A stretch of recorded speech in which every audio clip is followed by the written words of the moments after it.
Hello बच्चों, let's read the question. Assertion: the power output of a practical transformer is always smaller than the power input. Reason: a transformer works on the principle of mutual induction.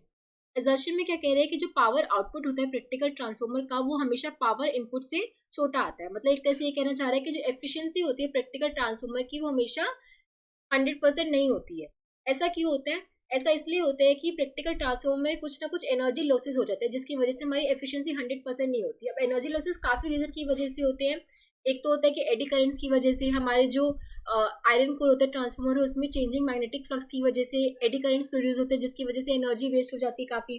Copper losses भी होते हैं, जो हमारी windings होती है transformer में उनका कुछ रेजिस्टेंस होता है. अब जब करंट पास होता है तो क्या होता है, हमारी हीट प्रोड्यूस होती है कुछ, उसकी वजह से भी कुछ हीट लॉस होता है तो हमारी कुछ पावर वहाँ भी लॉस हो जाती है.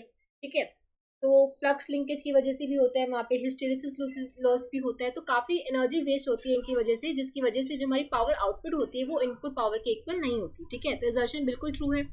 Reason: a transformer works on the principle of mutual induction. ये भी ट्रू है कि जो ट्रांसफॉर्मर है हमारे म्यूचुअल इंडक्शन के प्रिंसिपल पे वर्क करता है. ट्रांसफॉर्मर में हमारे पास दो कॉइल्स होती है, एक प्राइमरी कॉइल होता है, एक सेकेंडरी कॉइल होता है. तो प्राइमरी कॉइल में जब हमारा करंट हम जा रहे हैं तो वहाँ से जो नियर बाय कॉइल में magnetic flux link with the secondary coil change होता है जिसकी वजह से हमारी ईएमएफ इंड्यूस होती है. ठीक है, सो ट्रांसफॉर्मर हमारा म्यूचुअल इंडक्शन के प्रिंसिपल में वर्क करते हैं. रीजन भी बिल्कुल ट्रू है, पर यहाँ पे रीजन हमारी असर्शन की करेक्ट एक्सप्लेनेशन कहीं से भी नहीं है. ठीक है, हम बोल सकते हैं कि both assertion and reason are true, but the reason is not the correct explanation of the assertion. Option 2 will be the correct answer. I hope आप सबको समझ आया होगा. Thank you so much.